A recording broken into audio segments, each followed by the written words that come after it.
Welcome to Season 2 of iFocus podcast. As we celebrate Black History Month, we want to share with you an inspiring story about an incredible civil rights leader, Ambassador Andrew Young, former United States Ambassador, former Congressman, former Mayor, and an incredible leader with his own foundation, Andrew Young Foundation. I had the honor and the distinct pleasure of interviewing him. And today we're going to tell his story about his journey, his legacy, and the impact that he's made in Black America, in the United States, and throughout the world. I hope you'll enjoy Season 2 with Ambassador Andy Young Jr. My name is Cynthia Blandford, Executive Producer of iFocus Podcast in Atlanta, Georgia. Happy Black History Month to all of you out there. Ambassador Young, Your Excellency, you are nothing less than a living legend.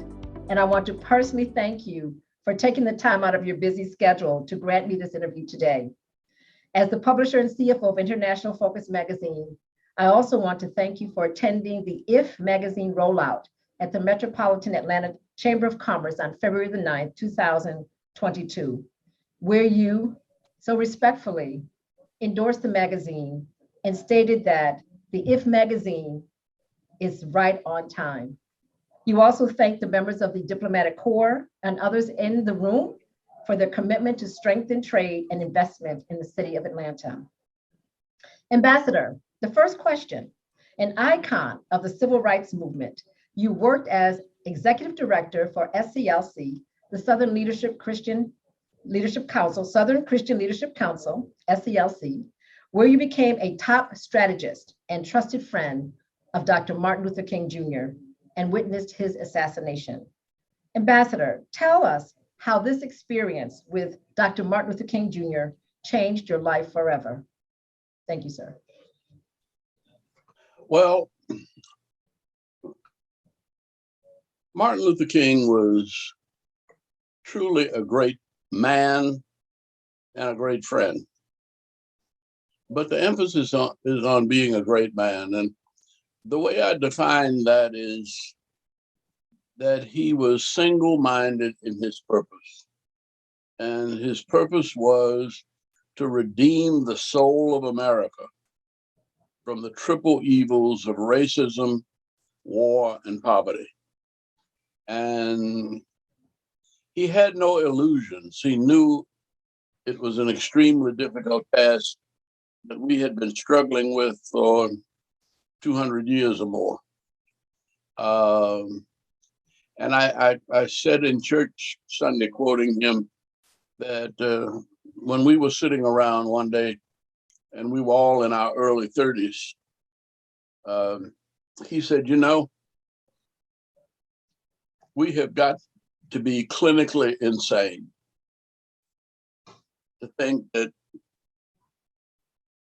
we can change this nation with the limited resources and just, as he said, a bunch of sorry young Black men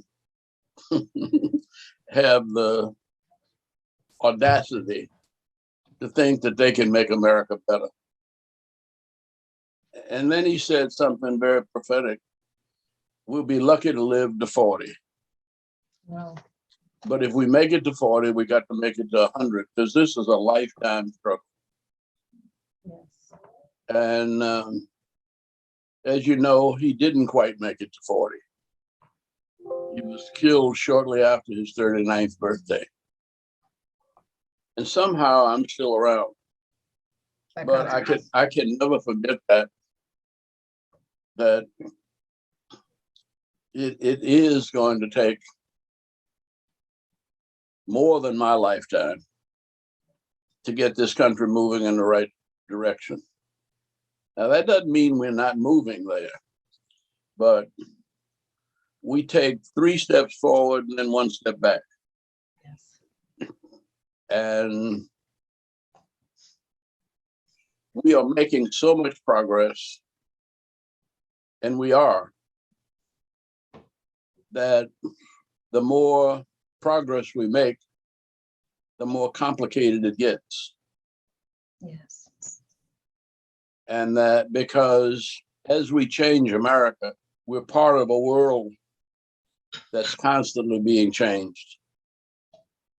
And my wife says I talk about this all the time, but I remind people that the invention of the printing press put the planet in a cultural, economic, and political upheaval for more than a century in the 1500s. And we're experiencing very much the same thing. And if the printing press could do that in the 15th century, how much more do you think cell phones and internet technology is creating and disturbing our growth patterns? Mm-hmm. This is not a simple world, and it never was. And just as we began to feel comfortable with it, along comes something we didn't think about, and that is a virus. Yes. But you look back, and I think it was 1913, or somewhere around there, we had an influenza virus that set us back and may have contributed to the Depression in the 1920s. So we consider ourselves fortunate to have discovered a vaccine that helps us contain and control. And we've almost got the coronavirus. Well, at least we're managing it in just 2 years, though almost 1 million people have died from it. So these are extremely difficult times. And everybody wants the world and wants their own lives to be simple. Yes. Until they get simple. When your life gets simple, you get bored, you don't have anything to do. We are meant to be challenged. Just being with you, we probably had 20 consul generals there at your meeting at least. Yes, sir. Some may have come later after I left, but just the fact that a city like Atlanta now has, I think, almost 70 consulates. Yes, sir, that's correct. It means that Atlanta is no longer a quiet southern town. There you go. we have become what we wanted to become. We wanted to be a great international city. Yes. We wanted to be the economic generator of the southern U.S. economy. We wanted to be an open door to Africa, Latin America, and the Caribbean, as well as now Europe and Asia. I've seen that happen in my lifetime. Yes, sir. And I think maybe helped it happen. No doubt about it. You are a catalyst. I mean, the airport and the Olympics, the airport is the world's busiest. Yes. And I think in 2019, before the last year before the virus hit, we had 110 million passengers. Yes, sir. That's right. In a year, and we're the busiest in the world. Yes. But even through the crisis, we have remained the busiest in the world. There was a short period when we thought Beijing was going to overtake us. True. But we have come out on top so far. We held our own. Mm-hmm. We definitely did. Thank you so much. Just so prolific, your remarks, your statement, your role about helping Atlanta to become all that it could be in the international space with Hartsfield-Jackson Atlanta International Airport. Your role in the Olympics as a co-chairman, bringing the Olympics here has just been incredible. And now the 70 plus honorary consuls, generals, and trade officers are part of your legacy will be remembered forever because of your vision to help make Atlanta the best that it could be. Having said that, Honorable, I'd like to move on to question number 2. I know your time is short. So I'm moving on to some of the other political roles that you have played in the city. In 1972, a predominantly white district in Georgia elected you as its representative to the United States Congress, making you the first Black man to serve in the state in Washington, D.C. since the Reconstruction era. Ambassador, share with me what particular legislation you were most focused on in 1972 that you are most proud of and why? The first thing I did for the district that I represented was to create the Chattahoochee National Park. We didn't have any national parks in the southeast, and that was the first, I think. Yes. And it has continued to grow and expand, and I'm quite proud of that. Yes, sir. But I also funded the Inter-American Development Bank. I was on the banking committee. We helped to create the Inter-American Development Bank. And I went to one of the meetings down there in Jamaica, I think in '73. I sponsored funding for the African Development Bank. We created the African Development Bank. And of course, I was actively involved with the World Bank. Of course. Because I understood that the problems of the world are social and political, but essentially they all have economic solutions. If you can't get the money right, you can't get the people right. That's so true. And then I introduced a bill to create a peace academy. Yes. Because there were, we had a Naval Academy and an Army Academy and an Air Force Academy, Coast Guard Academy. We had no academy for peace. The building, it passed and it's in existence, but I must confess, I've never even visited it because I left the Congress after 4 years and went to the UN. That's correct. But one thing I do remember that helped me when I became mayor, we introduced an urban housing act where when there were houses that were closed down and not being used, the city bought them. And we put the addresses in a big fishbowl. And anybody who could reach into that fishbowl and pull out an address, and they had 5 days to check it out and decide whether they wanted it. If they wanted it, we gave them immediately $5,000, and I think they had 90 days to make it livable. Once they made it livable and lived in it for a little while, the neighborhood increased its value, and they were able to, the requirement was that they live in the house at least 5 years. So they got a mortgage on it. And after fixing it up, they could get a mortgage for, say, maybe $75,000 to $100,000. And if you live in it 5 years, and then most of those people ended up selling them after 5 years for $200,000, $300,000.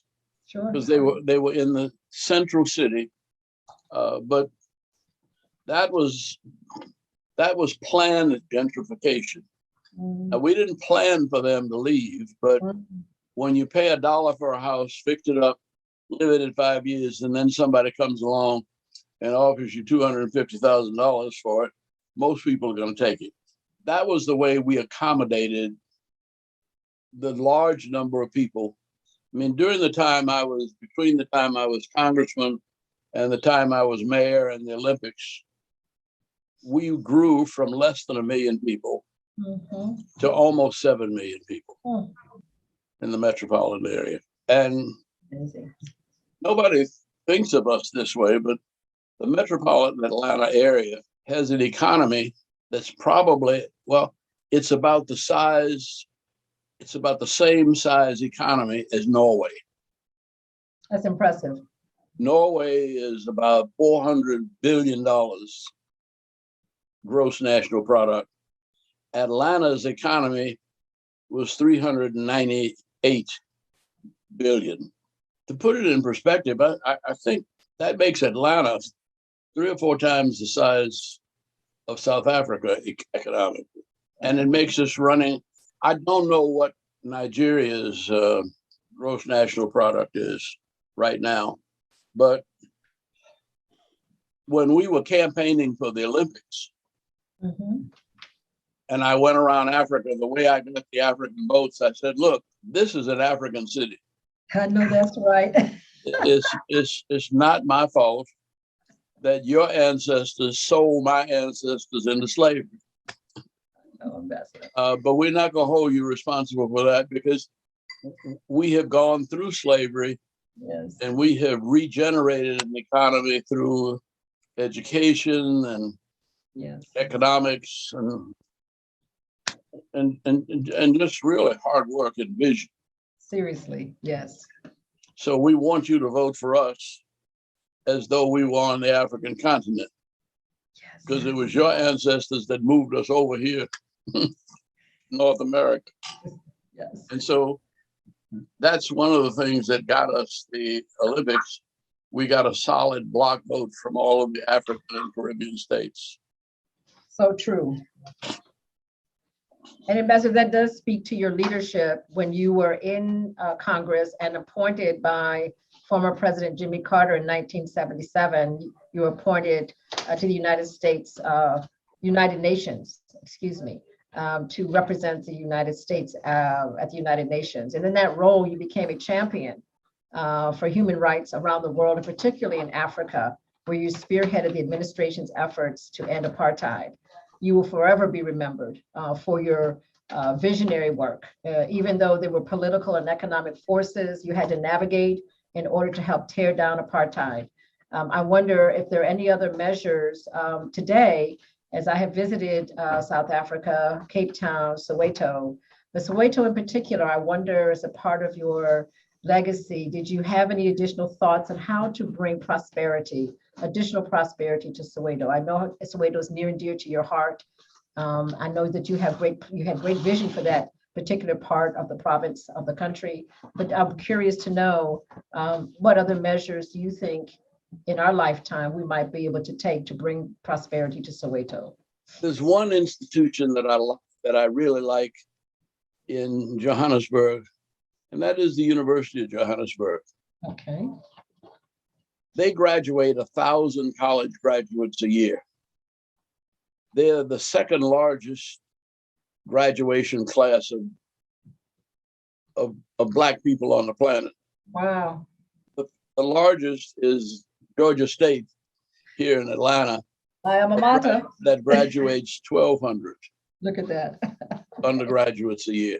Love it. And so I think you have to realize that when I came through Atlanta on my way to Howard University, Atlanta was still in many ways being run by the Ku Klux Klan. Sure.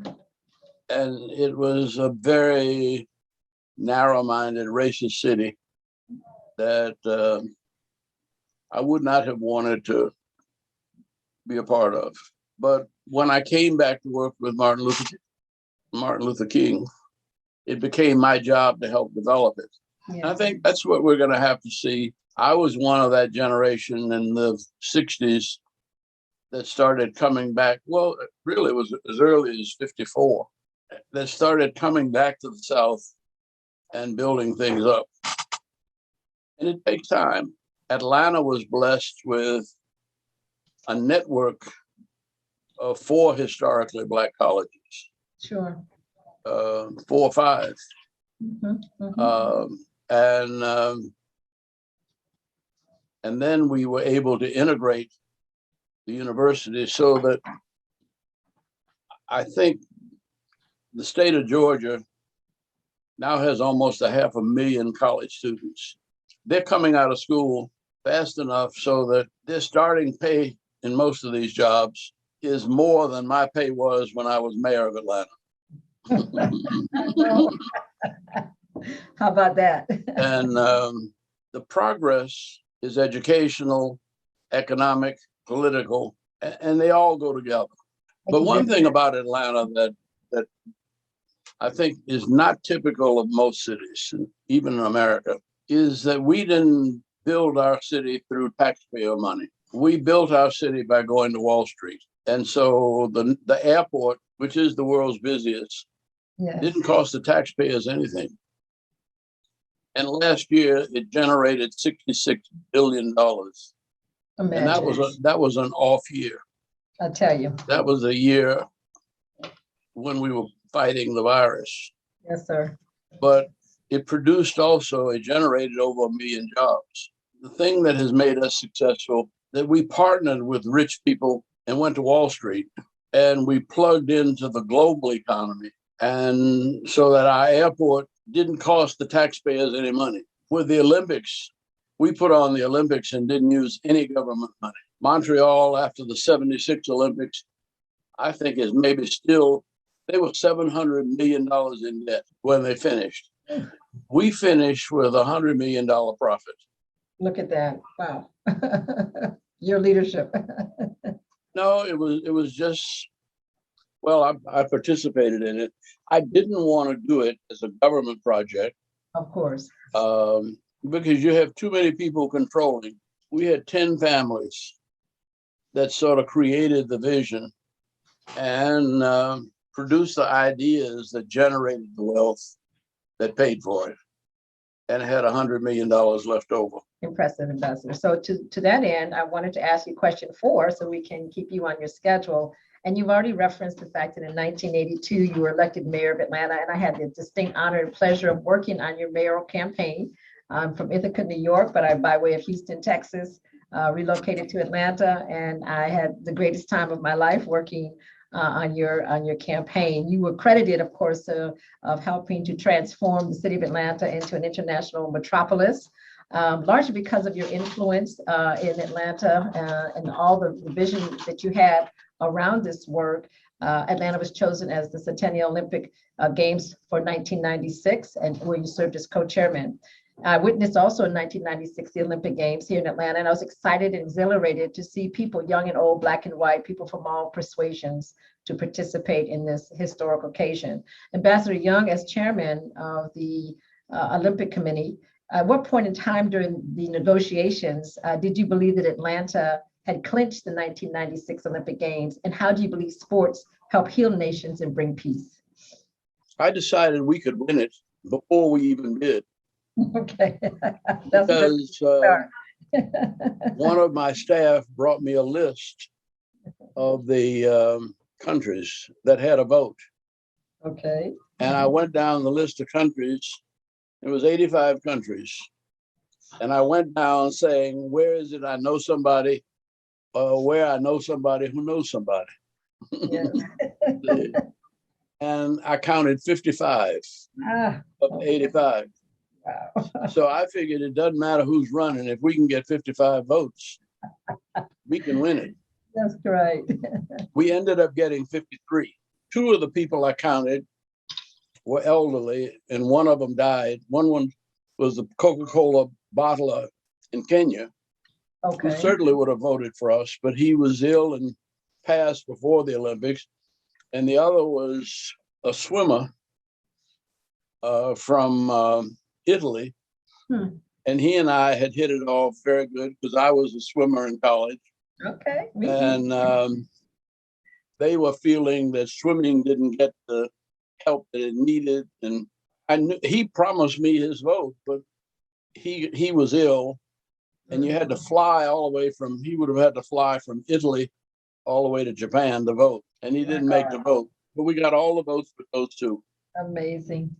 Amazing. So how do you believe sports help heal nations and bring peace? I know I've got a question coming up about your birthday, peace and reconciliation, but in your heart of hearts, you were a swimmer, I was a swimmer. I know what that did for the swim team and for good health and all of that, but sports heal and help nations and bring peace. What is your reflection on that? I'm sure you remember the first time China, the US didn't even recognize communist China until there was a ping pong match, table tennis match. That's right. And then a hockey match with the Russians. one of the Olympics, and America won. Wow. We beat the Russians at their sport. Wow. But then they came back, and I don't remember where it was, but they came back and they beat the U.S. in basketball, which is our sport. That was shameful. No, but it has promoted what I call a competitive equality. Competitive Equality. equality. Okay. And I say competitive equality because if you're sitting on your butt doing nothing, you're going to lose. There you go. And if you really want to get in the game, you've got to be in the game for life. Oh, I love it. I love it. Ooh, that's legendary. That's historic. Thank you for that. So, Ambassador, I have. Well, let me brag now, since you got me saying you were a swimmer too. That when I turned 75, Yes, sir. I bet a lot of my friends that I could swim 75 lengths of the pool at the Y in 1 hour. Ooh. And I did it as a fundraiser for the Y. And I know that YMCA. I used to swim there. You and your YMCA, and we raised about $25,000 or $30,000 because not only did I swam 50 laps, and my doctor was afraid that she made me stop and check my blood pressure, and my blood pressure was doing all right. So I finished, and still finished in under an hour. It's part of what it takes. Yes. Spirit. What you learn in competition, especially something like swimming, the individual sports are in many ways more demanding because it depends on you to get up and train. It depends on you to push yourself and to know how much to push yourself. Excellent. Impressive. I'm so delighted. I used to see you working out at the Walter and Andy Young YMCA on Campbellton Road way back in the day. My pastor, Gerald Durley, I know that's the place where we all used to go and hang out and have a good time. And so thank you for your leadership at the local level too, with that wonderful YMCA on Campbellton Road. So let me just move on to one of our second to last question, and this goes to your foundation. The Andy J. Young Foundation was created to help make your vision for the planet a reality. You serve as chairman of the nonprofit organization, where you have some incredible programs and projects that you are currently working on. I also want to take this time to acknowledge publicly for your assistance in helping to send 100,000 tablets of selenium to Liberia. We worked together. I worked with you as the honorary counsel for Liberia and the foundation to help send those selenium tablets to our frontline workers during the COVID-19 pandemic. You had already done some things with Alex Cummings in 2014 for the Ebola crisis, and you stood firm and said, what can I do to help Liberia, through this health challenge? So, Ambassador, did you want to highlight any particular program or project that you're currently working on that you're proud of that you'd like to share today?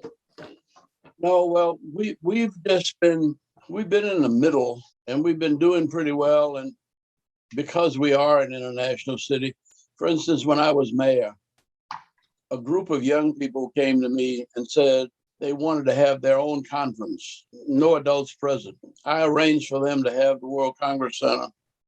They had about 5,000 students there. And the adults sat in, but the adults couldn't talk. But out of that came a concern of these students for hunger in Ethiopia. And actually it occurred because one of the boys had been in jail. And while he was in jail, he saw the Ethiopian famine on television. And he realized that he had messed up and he'd been wild and crazy. And yet he was in jail with a bed and eating 3 meals a day. How about that? Wow. He decided that if he ever got out, he was going to do something to help the people in Ethiopia.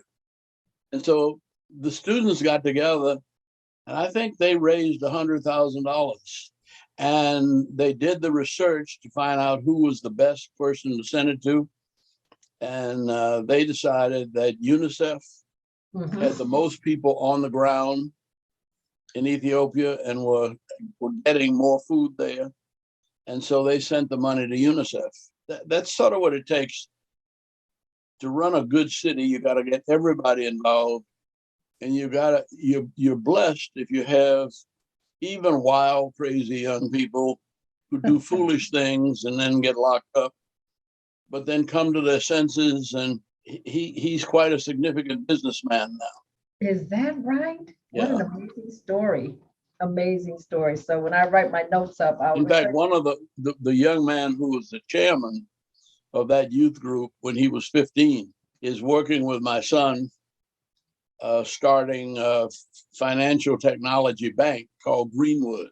He asked me, why was I not an investor? And I said, well, I was a mayor, and the mayor didn't make but $50,000 a year. And I said, that means in 8 years, my salary was $400,000. And he said, damn. I said, well, what's the matter with that? He said, my wife made me turn down a gig where I would have made that in one weekend.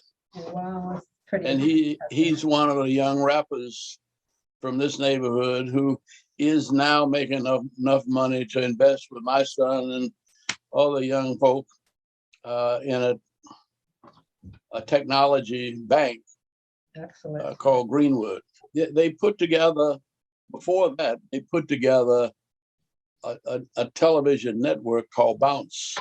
Sure. Of course, we've heard about which they ended up with 90 million families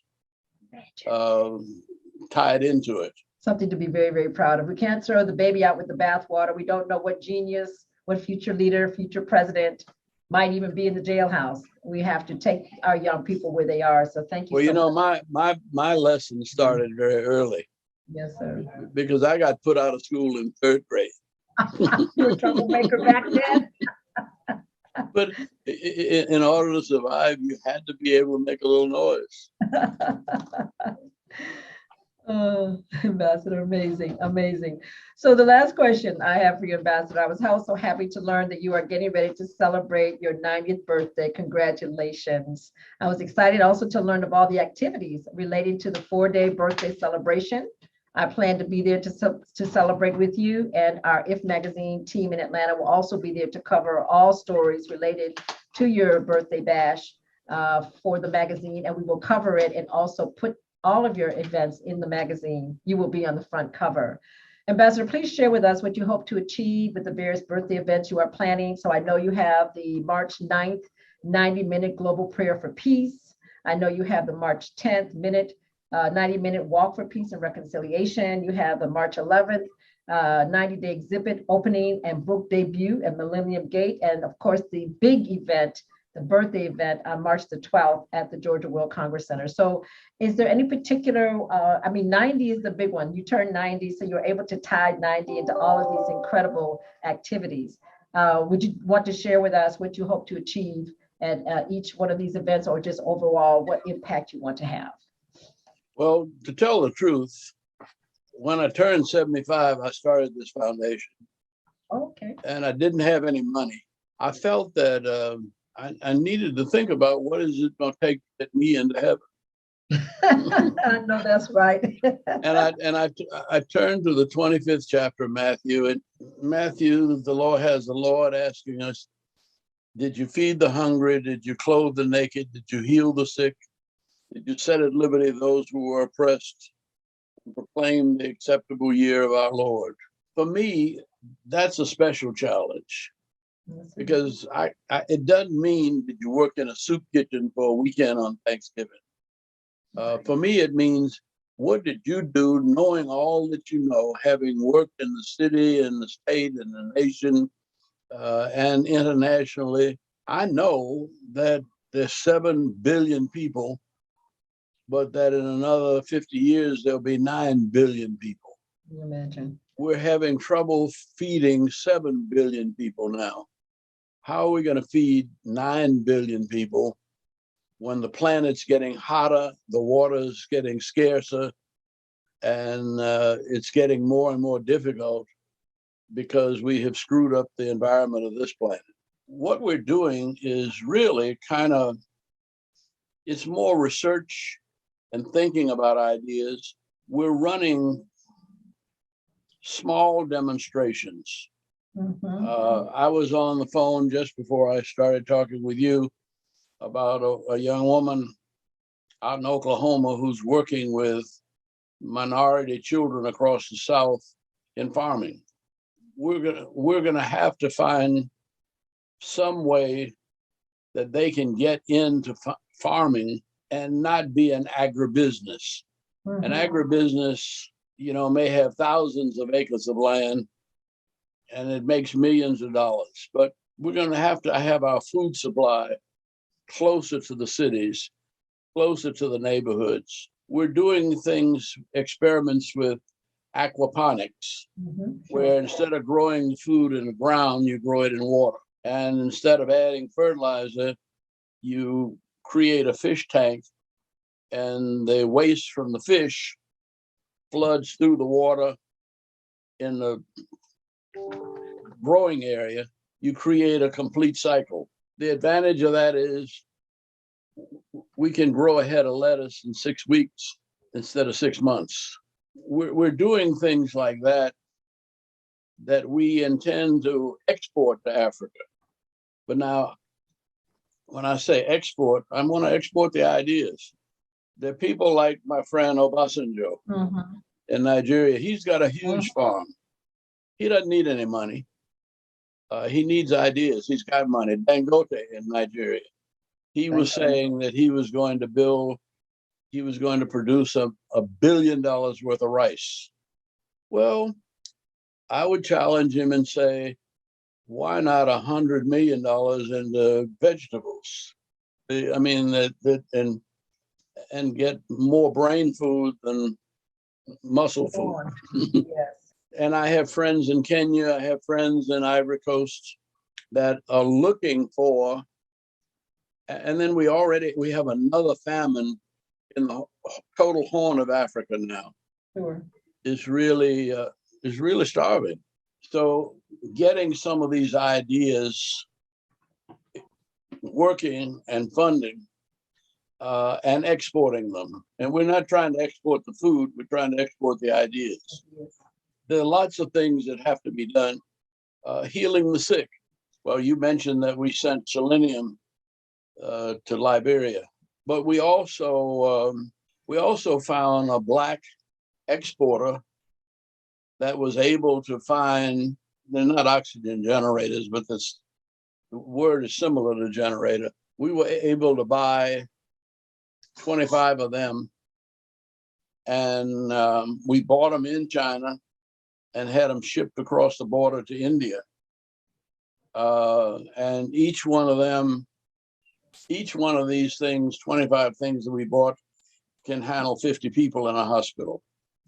But the thing is, because of our international connections, we got it done in a week.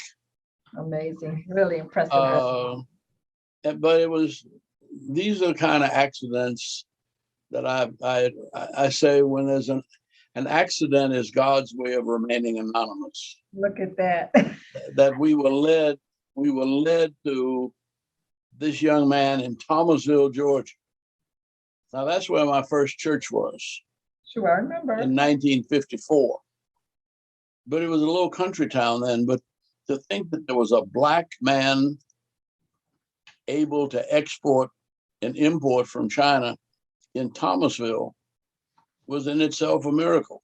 Yes, sir. But then my president of my foundation is from India, and it was his classmate in engineering school who went back to school and became a doctor and was running hospitals in the Bihar area of India. And that's on the far east coast, when most of the things going into India were going into Delhi on the west coast. But we were able to go through Thomasville to China to Bihar in a week's time. Amazing. And he sent us pictures of them unpacking these oxygen generators, and generation is not the word, but I forget what it is. No doubt. Okay. But they pull oxygen out of the air and supply it to the and each one can handle 50 patients. So he was distributing them to hospitals in India within 2 weeks of talking to us about getting it done. So it lets you know that all things are possible. All things are possible. And if you only believe. If you only believe. I love it. We are getting ready to wrap up this interview. What I'd like to ask of you right now, Ambassador, certainly I want to say a very special thanks to this time that you've given us, but is there anything else you would like to share with me at this time? And then we'll close out with some official thank yous. I hope particularly the Consular Corps and the people who read this magazine will realize that I came here knowing nothing, had no money. In fact, my first job in Atlanta was $6,000 a year. And yet over time, being consistent, I'm not bragging, but it's either courageous or stupid, or you don't know that you don't care about the difference. Okay. Because see, people thought when I went to the business community when I was running for mayor, and I said, Atlanta, if it's going to make it, it's got to become a truly international city. And I saw the president of the bank lean over and talk to my friend, and he said, and then they both laughed.